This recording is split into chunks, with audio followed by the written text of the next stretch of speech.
Well, welcome everyone, official welcome. I'm Anadea Judith and I'm here with Michael Wayne, and we've been co-producing Voices for the Future for, this is like our third or fourth year now, if we count that first year we did things, right, Michael? Yeah, that's true. Yeah. 2020, right when the pandemic began. And we find luminaries and thought leaders to interview to give us a positive sense of the future and where we're going, give us a sense of hope without, mincing words about what we're up against right now in the present time. And today, I'm so delighted to have someone that I've known a little bit for years, and then you went to Washington, D.C. for a while. I didn't see you and just returned. Kimberly Weichel. She is a thought leader, a peace builder, a women's leadership champion, cross-cultural specialist, author, and nonprofit leader who has worked on the forefront of building bridges between people and cultures for over 30 years. She's a trainer, a facilitator, a mentor, and a leader who has directed international projects, peace-building initiatives, women's leadership projects, and cross-cultural education programs. Her global work includes extensive experience in Russia, South Africa, East Africa, Southeast Asia, UAR, United Arab Emirates, Germany, Canada, Australia, and as well as the US with consulting firms, US and Canadian government agencies, nonprofits, international institutions, including the UN, and many others. She's now back in Marin County, where I live in California, teaching at Dominican University, mentoring young women. She advises Women of Excellence, Women of Faith. She's the chair of the Global Impact Initiative and on the board of Light My Fire that supports women's health and education projects. She's the author of a number of books, including most recently Beyond Borders, One Woman's Journey of Courage, Passion, and Inspiration. Another one is Our Voices Matter, Wisdom, Hope, and Action for Our Time. And the third is Uncovering New Possibilities, Insights from Our Time. And boy, this woman I know is a firecracker and really has a lot of extensive experience. And I'm really looking forward to welcoming you. Welcome, Kimberly. Thank you, Anadea and Michael, for inviting me. I love this kind of program and this kind of dialogue, so I'm thrilled to be here. Wonderful. Well, let's start right in. You've been a longtime peace builder. That's been your passion. And I'd like to know for our audience how you define peace building, but also a bit of your backstory of how you got into this work. What led you into it? Well, there's a lot to share. So firstly, let me define peace building, because a lot of people think it's synonymous with conflict resolution, and that's part of it, but it's much bigger. So peace building really is developing the kind of societies, the systems in which peace can flourish. So that means good governance and rule of law and a good healthcare system and educational system and ways for people to earn a good living so that they can support their families. It means also gender equality. There's a lot of research to show that there's a correlation between the amount of gender equality in a society and the well-being and its ability to thrive. And conversely, the more gender inequality, usually the higher level of violence and the inability of a society to thrive. So these are all really important components. Yes, conflict resolution is important. We all, hopefully can learn the skills of conflict resolution, because conflict is actually a part of everyday life. We all know we're all in relationships. We will have disagreements. That's normal. It is normal to have conflicts, but just so the conflicts don't escalate. And so there are a lot of ways to learn to communicate well, to listen well, to be able to sort of negotiate and mediate, to be able to deal with these differences. But let me tell you a little bit about my story. So I've always been fascinated with things international, ever since I was a young girl growing up in California. I pored over maps. I love different cultures. I love to go to exhibits. I dress up in different ways for Halloween from different cultures.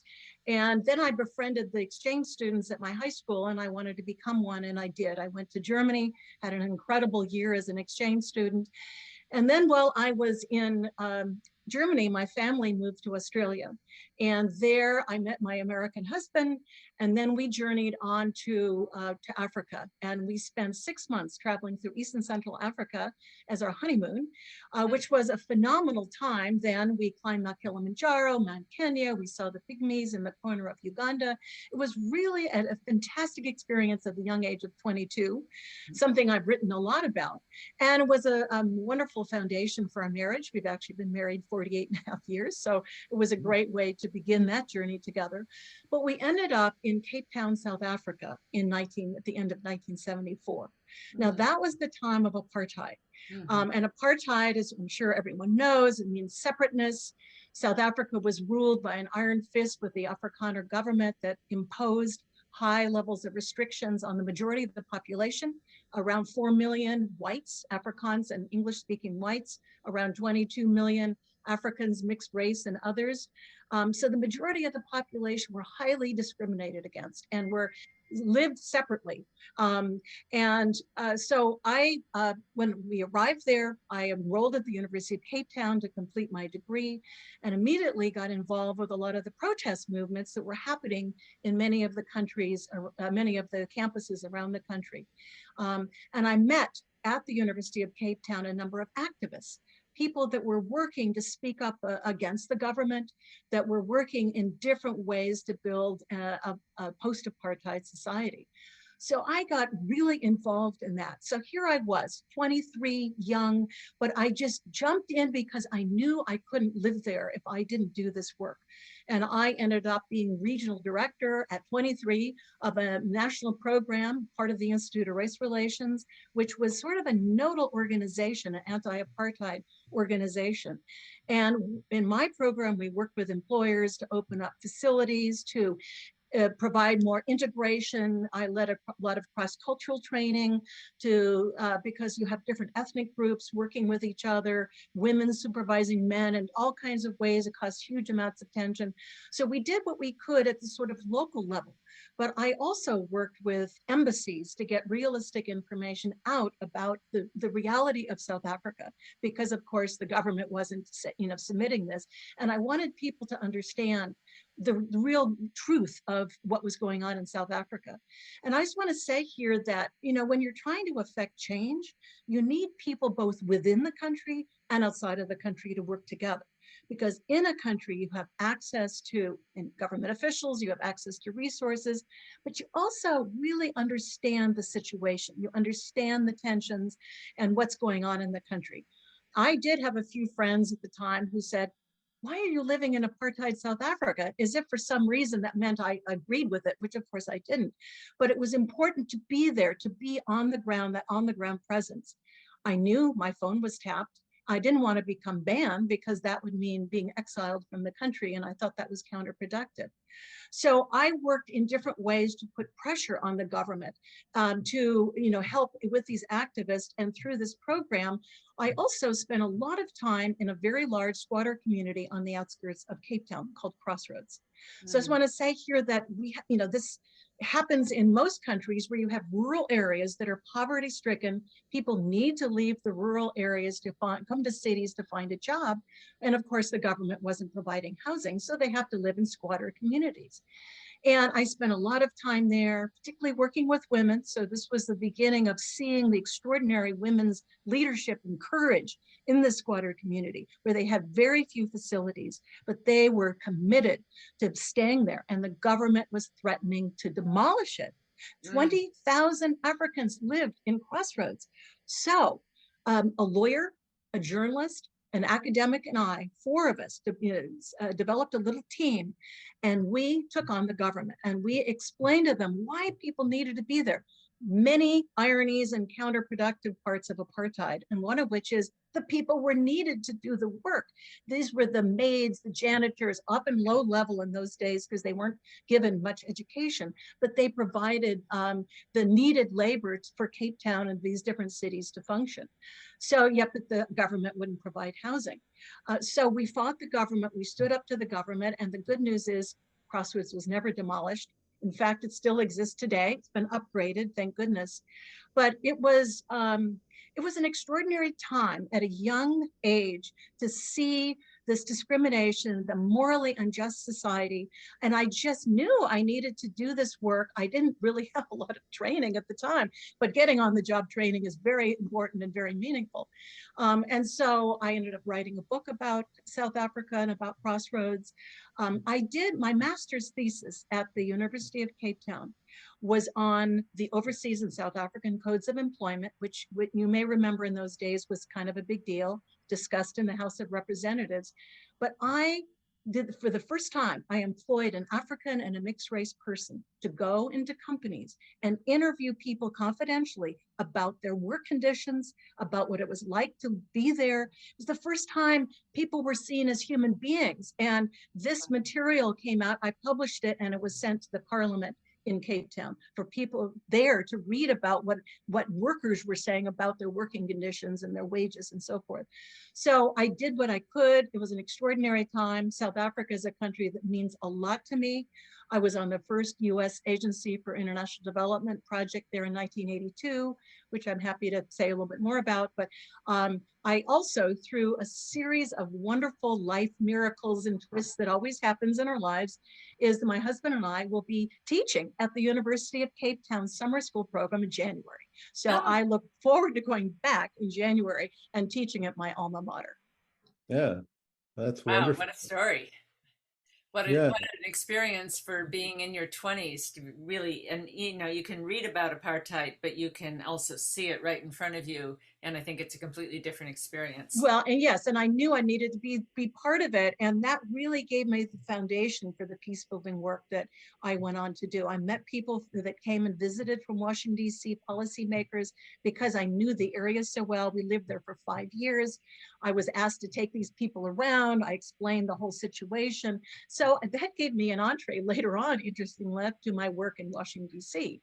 But it was really something to be able to dive into a system, a culture like that, and know how important our voices are and why it's important to work together and speak up, even if it's difficult to do so.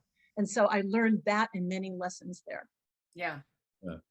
So Kim, a lot of your work in your writings and in your work itself has focused on women in leadership, including your work as CEO of PeaceX Peace. So what would you say has fostered this passion to focus on women in leadership?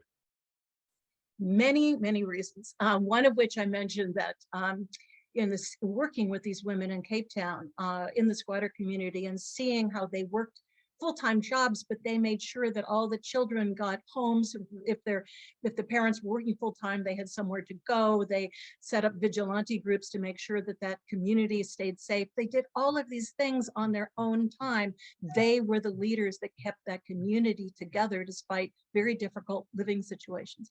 But on another level, women are 50% of the population. And so to exclude women in leadership is like trying to clap with one hand. I mean, it's crazy. You can't do it. But for me, it's way more than an equity or women's rights issue. It's about what are the qualities of leadership that are important for a company or a country to thrive. So the qualities, and these are the qualities, firstly, I call it feminine leadership advisedly. I know it's a controversial term in some circles. I prefer that over women's leadership because not all women embody these qualities, and many or some men do. So it's not just a male-female thing, but these are the qualities of leadership that are typically associated with women. That includes being inclusive, Who needs to be at the table for any decision? We want to be inclusive and not exclude voices. We want to be empathetic. We want to collaborate. We're relational. We care about others and relationships, even in the workplace. We think long-term, not just short-term. There's so much short-term thinking that's actually dangerous, if we don't consider the long-term. Look at the effects of global climate change now, because we haven't been thinking long-term. So we have to, in every decision, think both short and long-term. Women tend to think holistically. So let's say you're starting a project. You need to think of, how does it impact not just the employees and the customers, but how does it impact the community in which it's housed? So you want to think of the whole big picture. So there's all of these qualities and more. The importance of having teams. We know from research that the best decisions come when you have diverse teams. So to exclude women's voices that have had experience as mothers and as women, it is not effective. The best decisions are diverse decisions, diverse teams. And so all of these qualities and more are important. And I say they're critical now. They're critical now and for the future, because we have a growing element in this country of hyper masculinity. And I'm going to stress the extremes of hyper masculinity embodied in the person of Donald Trump, who is an absolute divider, who inflames, who condescends. We know all of these things, but he, for some reason, he has this large following, and these kinds of patterns and trends of being divisive and power over rather than power with. Women do power with, not power over. We need these qualities of what I call the feminine leadership to be able to have healthier systems, healthier companies, healthier countries. And that's why I'm so passionate about the importance of women's voices, because it's hurt us. It's really hurt us that women's voices have been excluded. So I believe that our life experience, our wisdom is really needed. So it's not just an equity issue. Unfortunately, there are more women in leadership now, but we need, we now are up to 25% or so in our Congress. Well, we're still a long ways from many countries like Rwanda that has 60%, but we're certainly better than we used to be. So now, of course, more women are encouraged to run. There are still some barriers for women running. And these are concerning to me, because those barriers, such as childcare, as long as women are still the primary caretakers of children, it's hard to have the job that takes us traveling, that has the job that takes us working long hours. We have to be able to share the load and the opportunity of taking care of our kids between both parents, so that women have a chance to be able to step into these bigger roles, especially during the child rearing years. So, I'm passionate about women leaders. I will say that Harvard Business Review did a global study, and they found that women outscored men in 17 of the 19 key leadership traits. And so this has been researched, it's been studied. We know that these qualities are really important, and some men embody these. So it's a matter of valuing, because in our workplaces, unfortunately, it's been focused on competition and look out for number one, that motto. And what we need to do is have workplaces that support the whole person, that support the best kind of thinking, that is support inclusive teams. And so I'm hoping that over time, the valuing, the prioritizing of these qualities will be happening. Yeah, when I was doing research for my Peacemaker card in my card deck, which I'm going to be talking about in December, I learned that when women are part of the peacekeeping, even the negotiating table, the peace accord is more likely to be accepted by the people it's for, and it lasts longer. And also, Exactly. And let me, yes, and 50% of all peace treaties fail within 5 years because women weren't involved. Why? Because women are the ones primarily at the grassroots level, like I described in Cape Town. They're the ones with a finger on the pulse of what's happening. They're leading the grassroots efforts. They're leading the NGOs. They know who the key players are. They also have an ability to sense tension before it erupts into conflict. And those qualities are really important. So women because of the qualities I outlined, have an ability to bridge differences. They understand the importance of mediation, negotiation. They know who the key players are. They can bring them together. So women's voices are really, really important at all levels. Yeah. Yeah, and it's unfortunate in the U, and I totally agree. Unfortunate in the U.S. over the last few years, in the political realm, we've seen women rise, that the level of misogyny they get hit with, like Hillary Clinton in 2016, Kamala Harris now, when Elizabeth Warren ran in 2020. And it's you mentioned Trump, and there's the phrase toxic male syndrome, and it seems like all that toxic male syndrome getting projected horribly on the women. So, well, women have to reach a higher standard, and you saw that with Hillary. Goodness sakes, she should express an emotion. I mean, the levels of stand that we have to be so much smarter and be very careful we don't express too much emotion, and we don't be too hard, we don't be too soft. What is that, and why are women scrutinized so much more? And I think there is still a high degree of sexism. We saw this in the Hillary Clinton campaign. We've seen it around. So I think that's another factor as to why there haven't been more women in leadership. And we've got to get beyond that. And I think now with more women in leadership improving themselves as terrific leaders, I'm hoping that will eventually fade. But it's hard. I mean, to be honest, when men are in power, people don't give up power easily. And so a lot of this is about power. We have to name it for what it is. And so as women gain more power, hopefully over time, we're gonna change that paradigm. yeah. It seems women so often aren't even recognized for their peace building work. Out of the 109 Nobel Peace winners, only 18 of them have been women. And only one woman in the world has signed an international peace treaty. That was Miriam Coronel-Ferrer in the Philippines. So women are doing this peace work, but they're not being recognized. They're not being invited to the table. They're not being honored with the Nobel Peace Prize. And they're doing incredibly brave work. Absolutely. And let me just say, that is the reason that I, along with Pathways to Peace, launched the Exceptional Women of Peace Award. This was our first year. I worked in Washington, D.C. a lot with the U.S. Institute of Peace. USIP has an annual Women's Peacebuilding Award. I love what they do. And because of that, Anadea, because women are there, but they're often unrecognized, often unpaid, unacknowledged, and yet we want to encourage this work to keep going. So I thought how important it would be to have an award.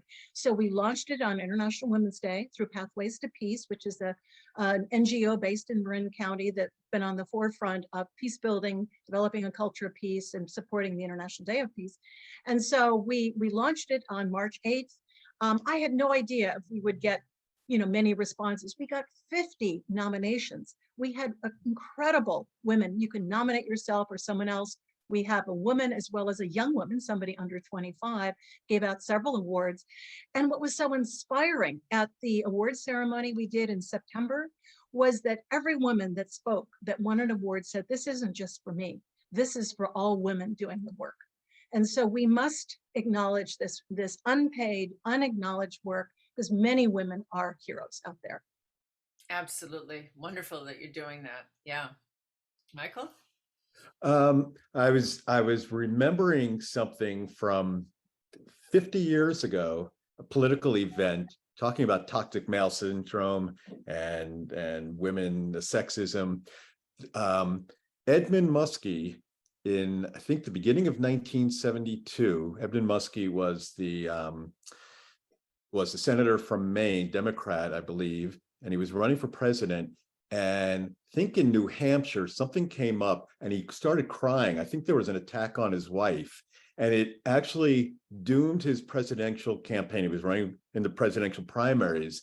And it's just, grown men don't cry, and he was crying. Well, so therefore, yeah, and it's so sad that we're teaching our men. I mean, that's a whole nother conversation we can have about the importance of teaching our boys and men that emotions are a part of everyday life, and it's important to express them in a healthy way. If it gets bottled up, it comes out as anger or something else, or as violence.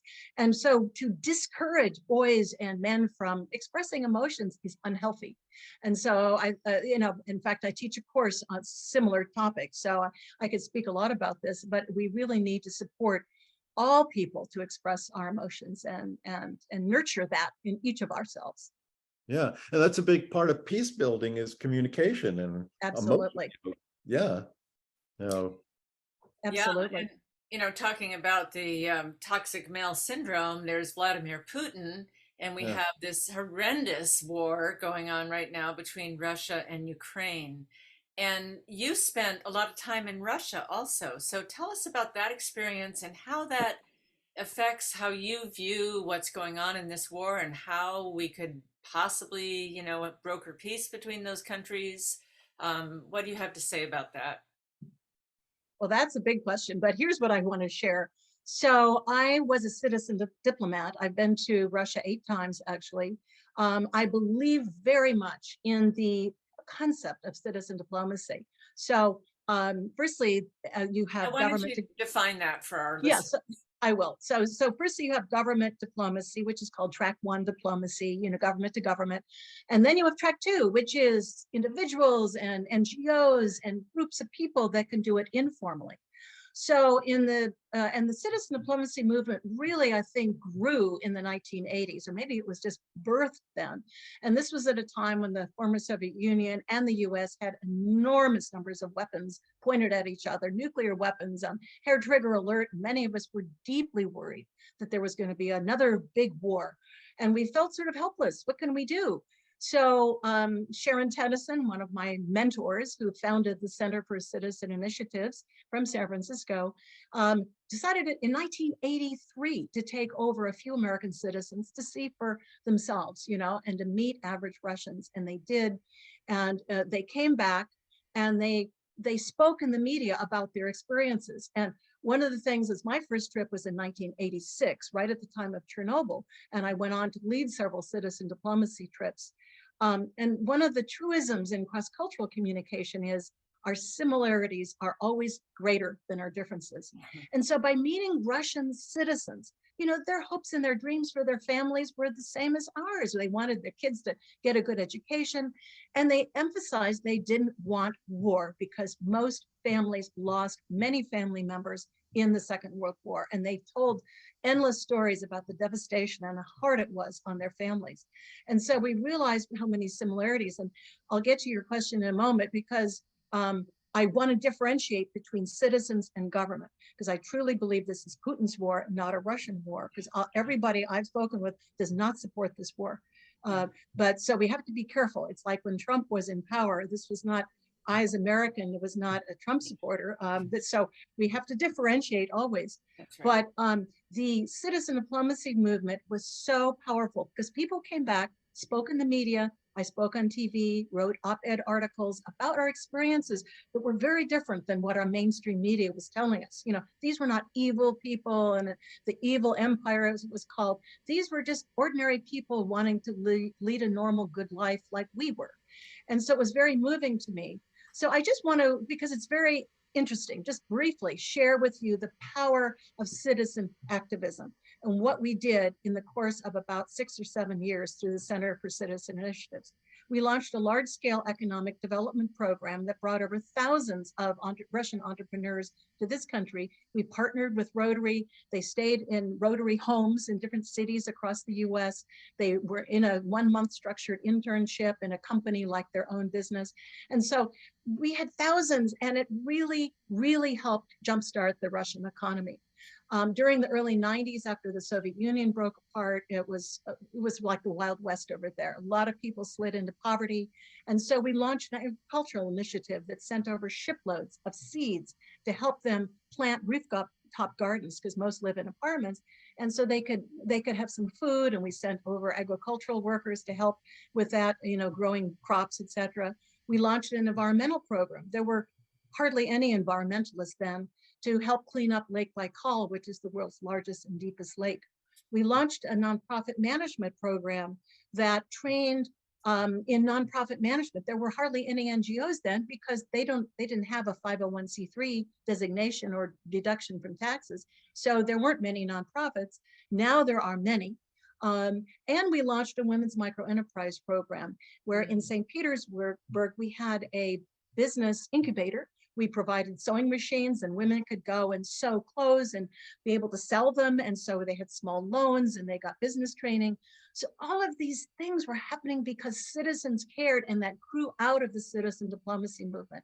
And so the motto from the citizen diplomacy movement are two Margaret Mead quotes that I absolutely love.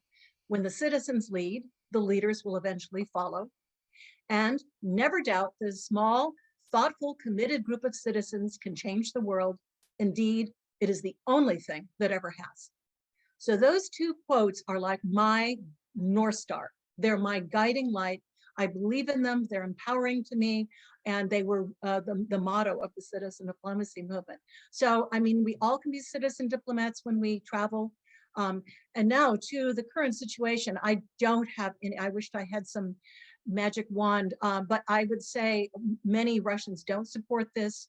I do wish that letter that had been sent by the Democrats had not been rescinded. I do feel that more diplomacy is needed. We do have to put as much pressure as we can on Putin to end this war. It's horrific and I'm extremely sad. And I'm also extremely sad because having been to Russia and seeing how hard life has been for them, although it's been much improved in the last decade, but now this is going to make it so much harder for them. And they didn't ask for this. They did not ask for this. So I hope and pray every day that it will end soon.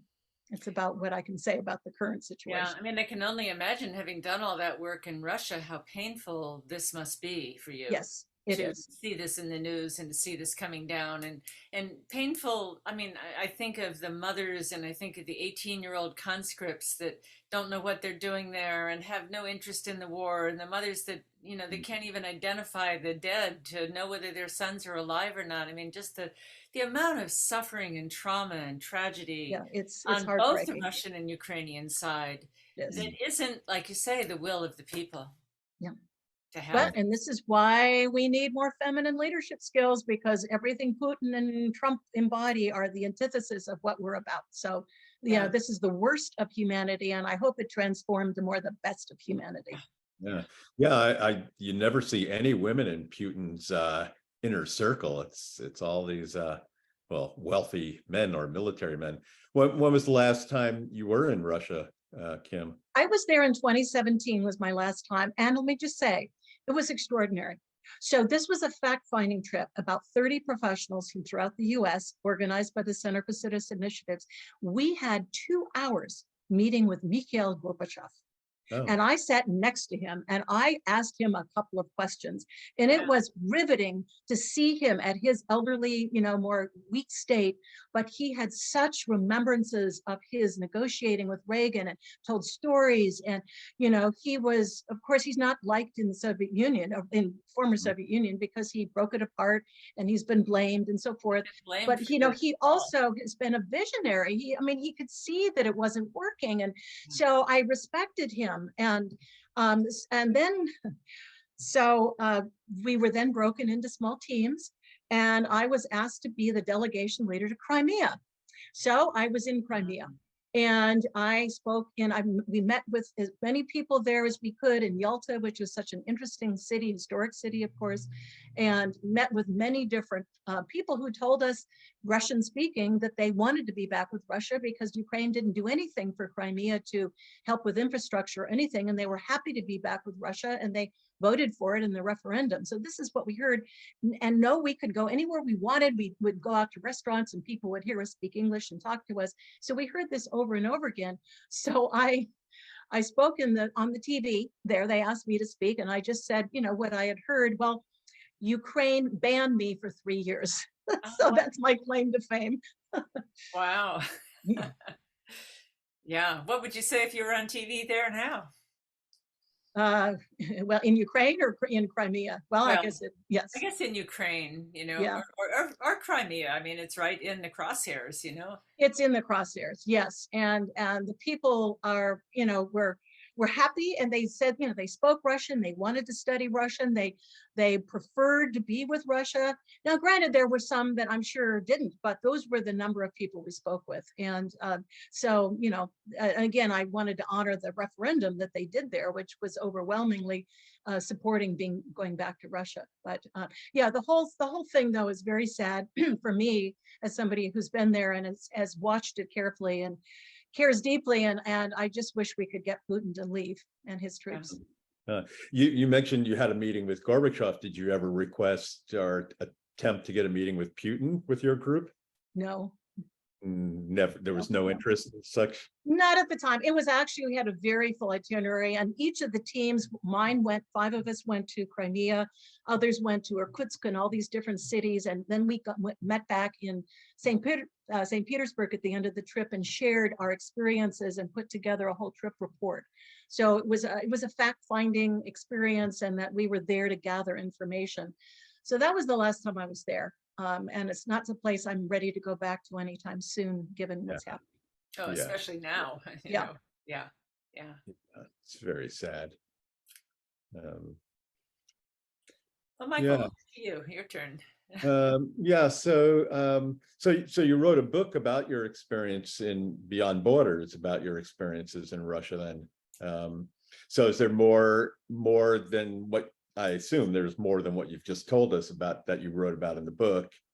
Some of your recollections. There's a lot I've written about in the book. Let me just say this about the books. So I have had, a variety of these experiences. I've talked a little bit about South Africa. I've talked a little bit about being a citizen diplomat with Russia, and other experiences that I've been fortunate to have. And a number of good friends of mine said, Kim, you've seen history at an inside perspective. You ought to write about this. And I had several friends repeat that. And I hesitated at first, and so I was like, who's be interested in my story? But I started writing and never stopped. And it was an extraordinary journey of self-exploration when you look back over your life. So one of my messages to everybody here today is to write your own story. How often do we go to a memorial and we learn about somebody that we wished we had known more about? Why wait? Why not share our story now? Because my learnings and experiences might help somebody else, might spark somebody else. I know they have, because I've been told that.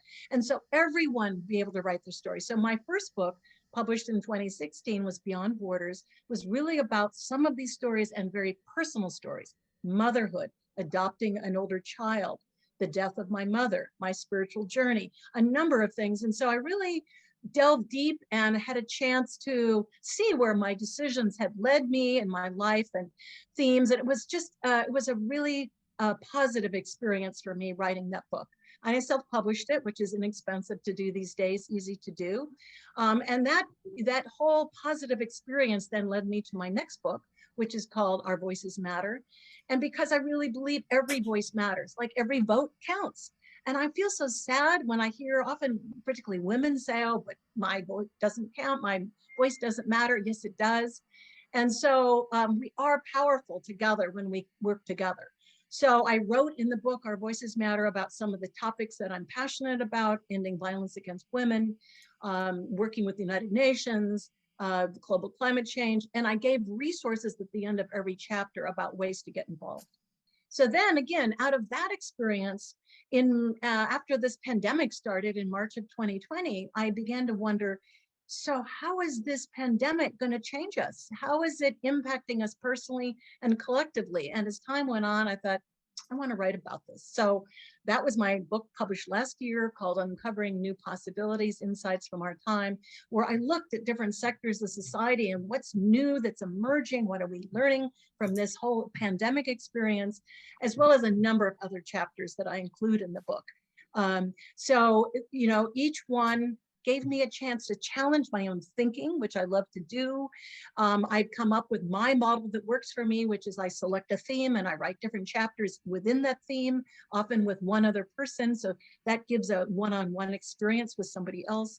And it's just been a really positive experience for me. Again, I self-publish, so it's inexpensive and I can manage it myself.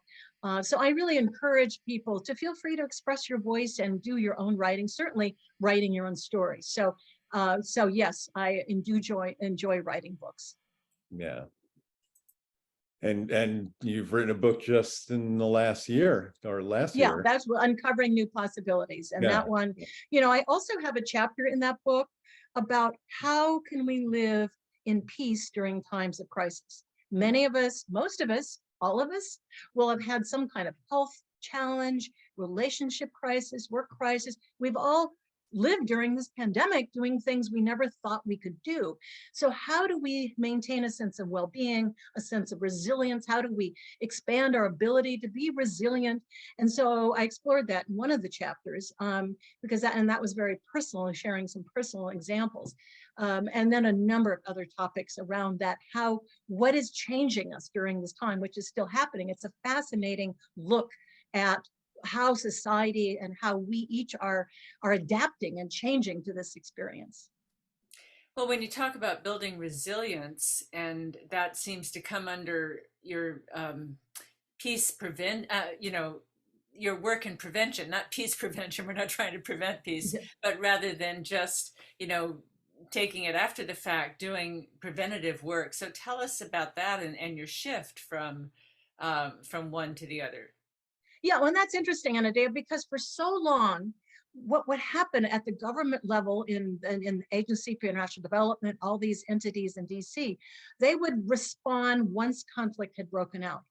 Too late. Right. When violence is broken out, it erupts, and usually there's just anger, there's revenge, it's entrenched. It's very hard to then resolve and deal with this conflict. So what's important is what we call conflict prevention. So, early warning systems, having good mediation and negotiation skills, being able to sense tension before it erupts into something else. And so many of us, when I was in DC with the Alliance for Peacebuilding and the U.S. Institute of Peace, we worked with members of Congress. We educated, lobbied, on the Hill, on the Capitol Hill, to teach them why investing in conflict prevention was so much more important and so much more cost effective than waiting until violence had erupted. But here was the challenge. So the good news is nothing happened. So they'd say, well, how do I measure? Nothing happened. The good news, no conflict broke out. So how do you show impact when nothing happened? So then we were stymied. How do we do this so that we'd get funding for conflict prevention strategies? So that was challenging, but I think we did a pretty good job in explaining why conflict prevention is important to invest in, even when nothing happens, because that's the good news, nothing happened. And let me just say, this is really important, is whenever you're resolving conflict, you have to look at the roots of conflict. Because often if we look at, let's say it's an issue that any two people might have, you have to look at what's underneath it. Maybe ask why questions. If you have, for example, a couple arguing about where they go on vacation, he wants to go skiing, she wants to go somewhere warm to Hawaii. If you just stay at that level, it could become a power play and start shouting. But if you look at why, well, maybe she's had a really rough time at work and she needs some deep rest, and the warmth of Hawaii would, soothe her soul or something. So you need to look at what's underneath that. And often what's underneath the external conflict is the need to be seen, the need to be heard, the need to be respected. So we have to look at what's driving that, because that's another reason peace treaties fail, is because you're not dealing with the roots, what's underneath, what's driving the conflict. So these are important factors in dealing in conflict resolution. Yeah, and that's a good point you make, Kim, about conflict resolution and understanding, listening or to someone, and also someone wanting to be heard. And that happens on the macro level, making peace between nations, and also even in the household or the community, the relationship. It goes all across the board. Absolutely. Yes, on many, many levels. And when you talk about prevention, what comes up for me is the incredible conflict we have, the divide we have in this country right now. Oh, yeah. That is breaking out in violence. I mean, we recently had an attack on Nancy Pelosi's husband that was violent, but that's just one of many things that are happening here and there. So if ever there was a time for prevention, you know, some people talk casually almost about a civil war happening in this country. You know, what would you say to that? What would you do? What can you tell our listeners to do? Because we've had this issue come up a lot in our calls, and a lot of people are really concerned about this incredible divide that really started being highlighted when Trump came into power. You know, it's very troubling because a lot of the typical conflict resolution skills of listening well, you know, communicating, all of that, when you're dealing with people that in some ways I feel have dangerous views, wanting to use weapons, you know, some of these things, it's hard for me to find common ground. I'm not going to find common ground with a white supremacist. So, you know, it's a really difficult time. And yes, you know, for example, my in-laws are Trump supporters. And so when we go there for Christmas, we always say politics free zone. We don't talk about it. But I also I look for, and I always find that, you know, they're really good, caring people in so many ways, good parents, they're kind to their neighbors. So what we have to do is look for the commonalities, of which there are always many, and not just get stuck in the political, although the political often share certain values. So it is hard. It is hard to see beyond these big issues, but we're all made of many things, and our political views and how we see things is part of it, how we parent, how we help each other. So I want to see the whole person, and that's what has worked for me with my in-laws, is to see them as really good people in many ways, just different thinking. And so, you know, it is challenging, but to try and you know, if you're really entrenched, if you have a strong Trump supporter and you're not, it's really hard to even go there. But sometimes, I mean, with many Republicans who are not Trump supporters, we can have a really healthy conversation, because how do we learn most? We learn from people with different perspectives, not just from people who agree with us on everything. So if we're open to learning and seeing things and say, that's interesting, so help me understand, you know, more, how do you see that? And how would that do, you know? And so if we ask questions out of curiosity rather than from blame, people will then feel heard, and maybe you'll have a really healthy conversation. So that's the goal, is to have a healthier conversation. So Kim, talking about your in-laws, since you said you've been married 48 years, so you know them many years. Before there was Trump and they weren't Trump supporters, were you getting along? I mean, it sounds like you get along and, you know, you find the commonality, but how are things before Trump in the decade and times? Well, let's see, was not nearly so divisive as now.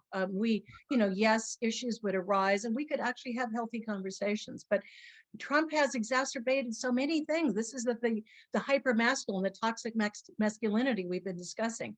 And it's so unfortunate because it's divided us. And it's divided us so strongly that there aren't as many lines of commonality as there used to be.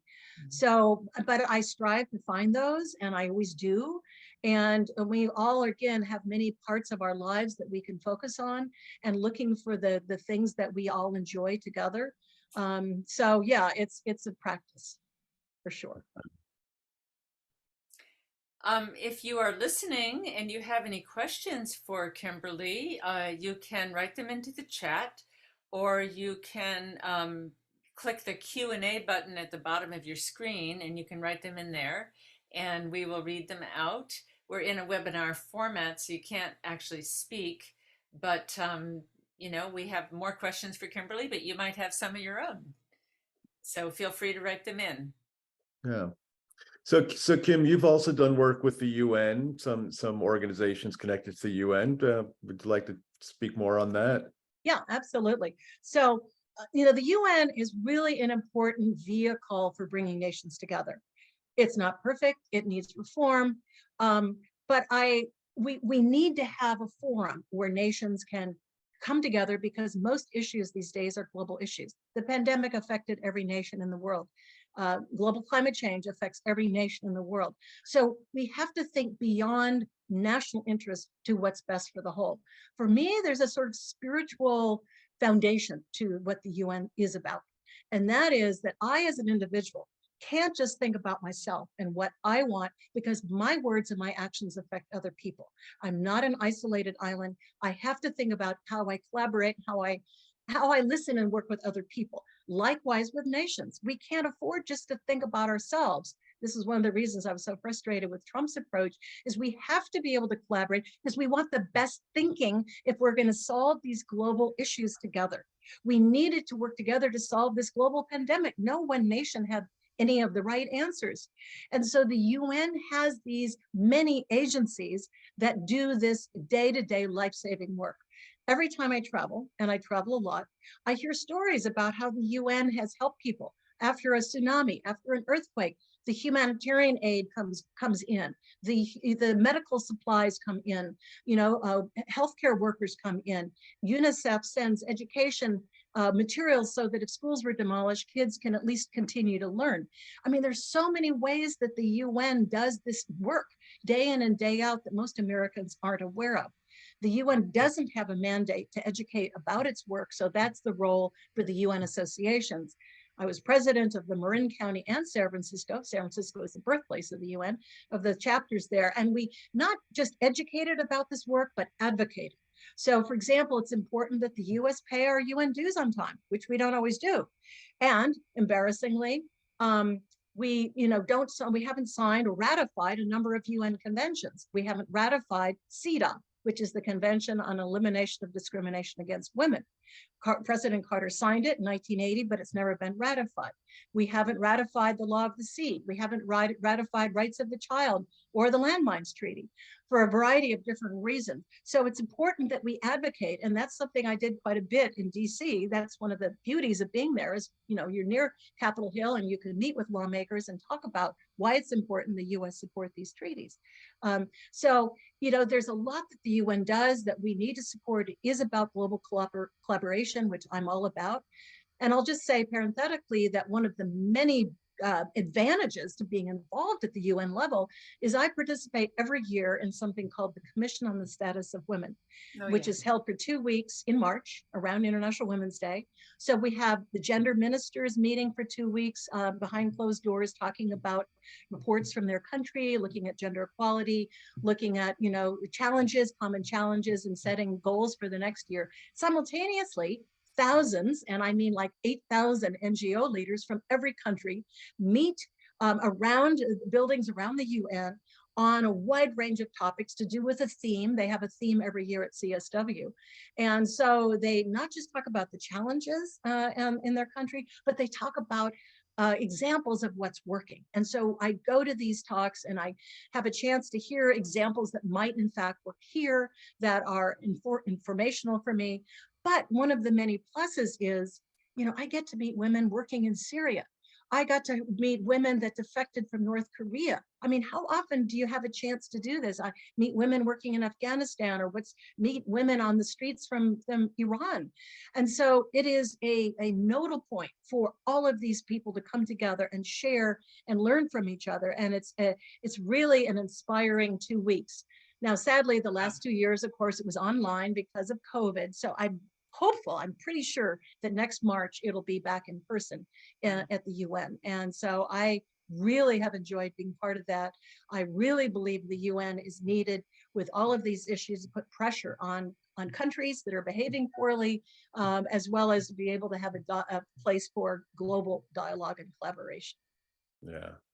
Yeah, there's 2 places in New York, Manhattan, that I feel are sacred ground. One is Strawberry Fields in Central Park, and the other is the UN. Every time I just walk around there, and I haven't done since COVID, or go inside, it used to be easier to go inside, walk around, just always gives me a sense of hope.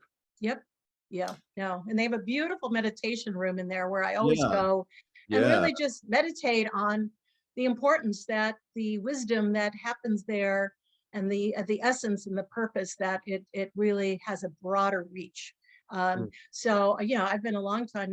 I've done consulting with UN Women. I was very active with the UN Association of the National Capital Area in DC. So I really am committed to this as a sense of global cooperation. Yeah, that's wonderful. Yeah. And people criticize the UN, but it's less than 100 years old. In the history of this planet, it is the first body of international organizations. That's not an easy thing to make happen, No, it's not. And what's criticized is it's made up of member nations. So if, like ours, vetoes something or whatever, it's not the UN, because the UN is actually made up of all these 193 member nations in the UN. So it's only as good as its members can make it. And so it needs to be used wisely and respectfully, but also really understood for the breadth of what it offers. Mm-hmm.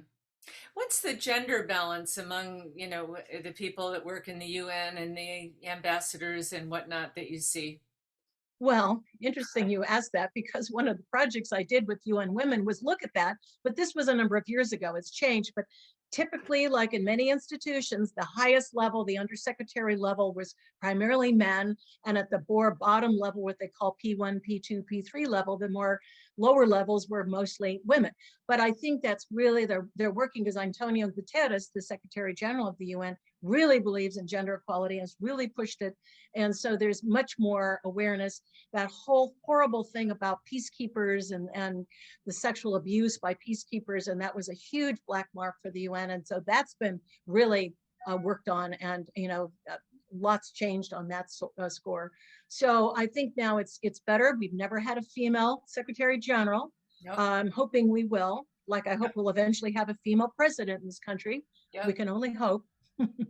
But I think it really does a lot of good work, and I'm still very supportive of it.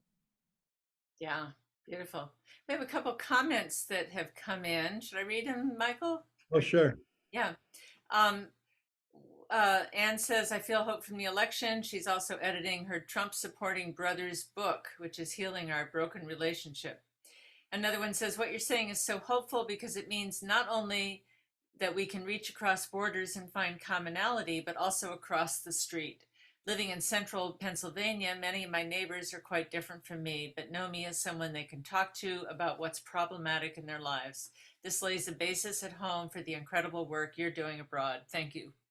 Oh, well, thank you, because it starts at home.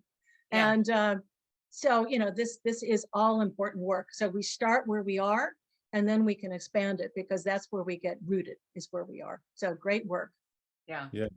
Yeah, and that also brings up what she was saying about Pennsylvania and talking to her neighbors. It brings up a good point, how isolated people feel this day, and lonely, and it's so important for community. And that's the importance of that, finding that common ground, and getting about our little seclusion or sequestering, and connecting with people, as opposed to just on social media. Exactly. And let me just say something too. So much of what can create conflict is assumptions, which there's this line that says it makes an ass out of you and me when we assume things. We need to check them out. So the assumption that, let's say, all Trump people are bad people, it's not a good assumption, because these are good people in many ways that believe differently for differing reasons. So just like in conflict, we need to ask why do they believe this? And I'd say, maybe a lot of people feel very insecure. I am super anti-gun, because I feel very secure. I feel more insecure the more guns there are. Sure. So, but if somebody feels super insecure, they're going to want to feel protected. So we need to look at, again, what's driving it, what is the need. Now, let me just say something, as I didn't have a chance earlier. There's a lot of things I'm trying to share here. And one of which is a phenomenal measuring tool called the Global Peace Index. Right. It is the only measurement I've ever seen that measures the peacefulness of every country. They now measure up to 163 countries. They look at things like the military budget, the amount of violent conflict in a society, the amount of gender equality, etc. And they rate it every year on about 23 indicators. And I'm embarrassed to say that in 2022, the US is number 129 out of 163.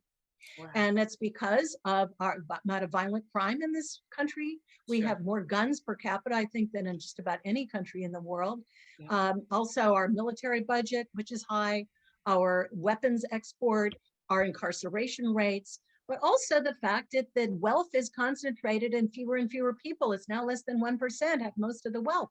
So all of these things go against the ability of a country to be peaceful. and therefore to be a healthy society. So we have our own work to do before we go out and tell other countries how to do their work. So there is, but I love the Global Peace Index that comes out every year, and be able to rate this on a very specific criteria. And I think it's like a report card, and I think it's excellent what they do. I've always thought that we could have a subset of the UN that would be a union of peace nations that would be scored on the Global Peace Index and have to have a certain score. You know, they have to have a certain minimal amount of violence, maybe a minimal military budget, maybe they don't have nuclear weapons, and that they start to model, you know, like Costa Rica got rid of its military. Yep. And they put their money that they would have spent in military into their schools, into their infrastructure, into their environment. It's a little country, but it can be a model for what is to happen. But then how does Costa Rica get protected? If a union of peace nations was then protected by the larger UN, the way NATO is a protective organization, then we could start to study these peace nations that say, okay, we agree to get rid of nuclear weapons, or we agree to keep our military budget down to a reasonable size, or, you know, Barbara Marx Hubbard talked about having a peace room that would instead of, the Defense Department, it would study peace, it would study things that are working, and it would learn how, from those things that are working, how to propagate them into the society. That was when she was running for vice president years ago in the 80s. But yes, I actually worked a little bit with Barbara Marx Hubbard when I lived there in the early 1980s in her beautiful place. I think it was called Greystone or something. And that she brought together all kinds of people. And yes, that whole peace room was an important one. And there have been other suggestions, like a Department of Peacebuilding in the government. I mean, you know, rather than this huge Pentagon and military budget, what if we had a place where people could look at strategies like with Ukraine, and how do we build dialogue, and how do we solve this in a way other than just sending more weapons, you know? So Yeah. there are always many, many ways to do things. And so I think if women were in charge, we would have more peacemaking opportunities personally. Yeah, well, peace building organization, you know, in the government is just kind of a no-brainer, Yeah. especially when you consider the horrible cost of conflict. You know, the financial cost, the moral cost, the emotional cost. It's huge. The cost of the environment. Yeah, no, it is absolutely huge. And of course, it drains the country and it drains the people in so many ways. And so, but there are always ways, and this is why we have to look at conflict prevention, because there are ways to diffuse things before they need to erupt to that. In Right. most cases, maybe not all, but in most cases. Yeah. Yeah, the science fiction writer novelist Kim Stanley Robinson wrote the book Ministry for the Future. And the Ministry for the Future in the book was a ministry established by the UN. It was situated in Zurich, Switzerland, and its main mission was about climate change, and it was run by a woman. But it really, I mean, that's another, you know, talking about peace room, a ministry for the future, ministered by the UN, but not only climate change, but really forward looking to create a more peaceful, a better future for everyone. Mm-hmm. Yeah, and I think, you know, coming back to what I was saying earlier, it's what we prioritize, we value. You know, the fact that we pay teachers so little in this country is sad. Are we not valuing teachers and education for our children?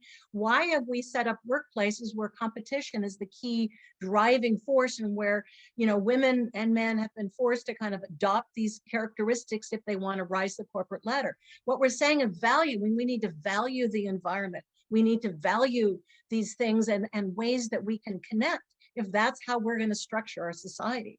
So it's a matter of prioritizing this, and that's what we haven't done well, and we need to. Well, now that you brought up the future, Michael, you know, this podcast is called Voices for the Future. So what do you see in the future for peace building? For, you know, some people talk about there's going to be a world government at some point, or, you know, what do you see as a way of humans outgrowing this violent need for war into more mature strategies? What's your hope for the future? I don't see a world government. I don't see that would be feasible. But what I do see is a more active UN, where you have more women presidents and prime ministers that understand its value, that don't immediately go to war and send weapons when there's a difference, that being able to communicate, develop the relationships, think long-term, not just short-term, be able to see the whole picture, and to bring these feminine leadership skills to leadership at all levels, because that's what's needed for the future. And that's what's going to create healthier societies. So the more women in leadership we have, I think the better. And to be able to use these global forums like the UN, like other places, that looks at what is the intersection, what is the interconnection, and how do we bring the best minds together? Because we have some big issues in confronting us. You know, if anyone is doubting about global climate change, you know, you're blind. So we have to, and we're being forced to look at things in ways we have never looked at them, and we can't solve them. What is that famous saying? You can't solve it at the level it was created. So we have to be innovative and look at different ways of leadership than what we've had that brings the best wisdom together. So that's why I think more women in leadership is really critical, and to use these global forums to collaborate and learn from each other. So it's a healthier system. Well, you're talking my language, because our very next podcast, Michael's going to interview me with my She Rises project, which is about archetypes of feminine leadership. And it's Perfect. exactly what I'm addressing, because I'm arguing that, you know, one of the reasons there are not more leaders, more women leaders, it's not just sexism and whatnot, but that our models of leadership are based on masculine traits, and women lead differently than men do. And so let's look at the ways that women lead, and they offer things that are really important, that are not recognized because it doesn't look like the way men do it. Exactly. Yeah. Now we need this, and yet, you know, who's in power? Mostly it's been men, and they don't want to give up power. So we have to keep pushing. As someone said, you'll never be given power, you have to take it. So we as women have to deal with the issue of power, and we have to take that power and be able to really prove that we definitely can do this, and that we bring different skill sets that are needed and the best. And I think that's happening. I feel hopeful. I do feel hopeful despite the many, many challenges. I want to stay hopeful, and we just have to keep moving it forward. Mm-hmm. Yeah, and the UN, besides that, the Global Peace Index, which is a famous report every year, the UN puts out the World Happiness Reports every year, and the countries that are always rated the top are the Nordic countries, Right. and most of them have women as the leaders. Sweden had a change recently, but I think all the others still have women leading them, and then New Zealand too. And they're also the top ones for the Global Peace Index. So yeah. So yeah, it all combines, it all connects. Totally. And we have to acknowledge too that not all women are peaceful. That's true. Yes. It's not as if all men are bad and women are good. That's not what I'm saying. But it's those qualities that women tend to embody that many men embody too. And some women don't. So it isn't just across the board. Yep, we're seeing that in the we have people like Marine Le Pen. Yes. And, you know, the woman that just took power in Italy, yet to be seen how she's going to rule, but is more, you know, on the right wing of things. And we have people in our own Congress, you know, Marjorie Taylor Greene, that are like, whoa, I know, you know, and they're women, but they're not representing these skill sets at all. No, they are not. They're not. But I just want to say, not all women. Right. And that's important to point out. Yes. Yeah. Absolutely. Well, any more questions? I don't see them coming in, but you can type into the Q&A or put it in the chat. Otherwise, we will wrap up for the evening. Any other questions for Kimberly? Kim, so what are you doing now in your, or just continuing with your work? What are some of the projects you're doing now? So my husband and I have been co-teaching at the Lifelong Learning Institute at American University in DC, and now at Dominican University in Marin County, which we enjoy doing. There's a whole community there of active lifelong learners. So that's part of it. I also am on numerous boards. I've launched this Exceptional Women of Peace Award along with Pathways to Peace that I mentioned. I'm getting ready to write another book. I'm not quite there yet, but I enjoy that journey so much that will be another part. And, you know, I also just have other personal interests that I'm enjoying at this stage of life, being able to play tennis, I pursue watercolor, I play jazz piano. So Oh, I have my hobbies that I want to do more of. And to kind of balance all of this and to still stay active in the whole Women, Peace and Security network that I was active with in DC, and, you know, support Democratic candidates for elections. And, you know, so it's kind of a combination of all of this. And it's a nice blend. well, Yeah. listening to you, one wonders whether you ever sleep, let alone have time to I practice fit it in. piano. I play jazz piano too, so we'll have to play together Oh, sometime. we will. I didn't know Yeah. that. Yeah. Yeah. And if people listening, whether live here or watching the recording, have any interest in becoming peace builders, what kind of advice would you give to them? What they can do? Well, there are always so many ways to get involved. And what, you know, can find local organizations doing this kind of work, national organizations, volunteer, read up about it, meet with other people. I think we're all hungry, especially after this pandemic, of connection, more connections, and talk with people who are like-minded, that share your concerns about the national divide, for example, and maybe reach out to somebody that thinks differently and come with an open mind, maybe have a dinner and try and just see how much, you know, one could listen, and you might surprise yourself. But there are many organizations. The Alliance for Peacebuilding is one of my favorite, based in DC. If you're interested in the UN, there's the UN associations. So there are really many ways of expressing a voice. And so find what grabs you and just, you know, get involved, write your story if you'd like. So there are many avenues to participate. Yes, we have some comments in from your admirers. Oh, Kim is amazing. She's not just on the GII board, which she chairs. She is an advisor to me, a dedicated, committed mentor, and a sounding board. that's my Anjum friend Malik. Anjum, who I'm chair of the Global Impact Initiative, and it's been a Oh, that's joy the to watch that GII. organization blossom. So, yeah, a lot of you know, really wonderful organizations doing such good work that I'm honored to be part of what they're doing. Yeah. Well, that's high praise for you, Kim, Oh, and well, your thank you. arrangement. Yeah. So, well, it's great. I hope you continue with your work, and people listening be inspired, and all the work all of us, so many of us, are doing and continue to do.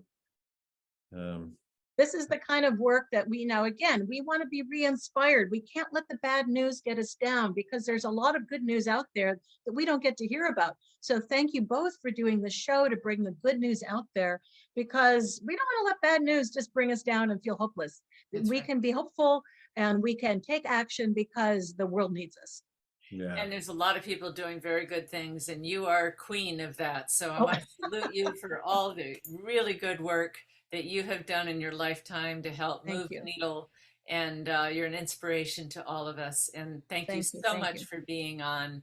We will have a recording of this if you want to listen to it again, or send it to your friends, or, you know, if you missed it. And we'll send it to you as well, Kim. I'd And love to see what's in the chat too. I haven't been able to look at it. So hopefully you okay, can you'll get save the that when you chat. get the recording, I believe. Yeah. Oh, okay. Well, thank you both again. This has been a fun conversation. I appreciate what you're both doing, and keep up the positive vibe. Yeah, Yeah. for Thank you. sure. Great. Okay. All right. Well, have a good evening. Thank you. And December 8th, we'll be featuring yours truly.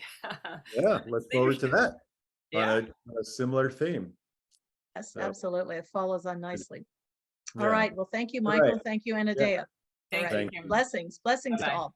Bye-bye. Okay. Bye.